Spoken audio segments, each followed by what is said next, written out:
Alhamdulillah baik, sehat. Alhamdulillah, terima kasih Bu Nurul sudah meluangkan waktu dengan saya. Pada kesempatan ini, saya meminta izin kepada Bu Nurul untuk dapat ikut melakukan supervisi pembelajaran matematika di kelas Bu Nurul. Apakah diperbolehkan Bu Nurul? Tentu saja boleh. Boleh, enggak apa-apa. Saya senang nanti di pembelajaran saya Bu Santi akan menemani saya dalam mengajar. Enggak apa-apa, monggo. Oke, kita nanti akan melakukan observasi di kelas berapa Bu Nurul? Eh, di kelas 7B saja ya Bu Santi ya? Iya. Di kelas 7B itu harinya Jumat jam ke-4 sampai jam ke-5, 2 jam. Terima kasih Bu Nurul. Di kelas nanti saya sebagai supervisor, tetapi saya lebih menekankan pada hubungan kemitraan Bu Nurul.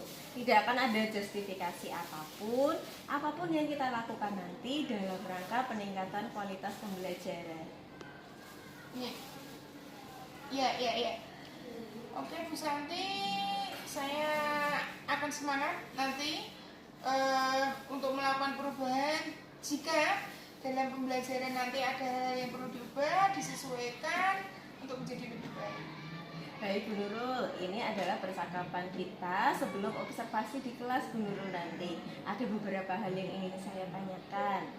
Yang pertama, apa tujuan pembelajaran yang akan dicapai saat observasi nanti Bu Nurul? Tujuan pembelajaran yang akan dicapai oleh peserta didik pada saat observasi itu peserta didik dapat melakukan operasi hitung penjumlahan dan pengurangan bilangan bulat. Selain itu, peserta didik juga dapat memahami sifat-sifat dan operasi hitung penjumlahan serta pengurangan bilangan bulat tersebut. Kemudian untuk materi kali ini berada pada elemen bilangan yang berfokus pada bilangan bulat. Iya. Baik, saya simpulkan bahwa tujuan pembelajaran yang akan dicapai nanti adalah peserta didik dapat melakukan operasi hitung, penjumlahan, dan pengurangan, serta peserta didik dapat memahami sifat-sifatnya. Gitu nggak Bu Nurul? Iya Bu Santi. Ya, kemudian yang kedua, apa saja area pengembangan yang akan kita capai saat observasi nanti Bu Nurul? Pada saat observasi nanti yang ingin saya kembangkan yang pertama itu motivasi belajar peserta didik. Yang di sini motivasi belajar menurut saya itu sesuatu yang sangat penting pada diri peserta didik, karena dengan motivasi yang tinggi maka pembelajaran itu cenderung akan berlangsung nyaman, dan pastinya kalau nyaman, kondusif, dan endingnya ilmu yang didapat akan bermanfaat. Yang kedua, kolaborasi. Dalam kolaborasi kegiatan pokok ya pada abad 21 ini, sekarang ini dengan kolaborasi banyak hal yang bisa diperoleh oleh peserta didik Bu Santi. Minimal peserta didik dapat belajar bekerja sama. Kalau bisa bekerja sama, akhirnya dia bisa menyumbangkan pikiran dan bertanggung jawab terhadap pencapaian hasil belajar baik secara individu maupun kelompok. Fokus yang ketiga itu budaya positif, disiplin, dan sopan. Sikap disiplin tentunya sikap yang sangat penting dimiliki oleh peserta didik, karena ini adalah dasar untuk membantu mengarahkan peserta didik ke dalam suatu hal yang lebih baik. Kemudian dengan disiplin peserta didik akan belajar dengan efektif.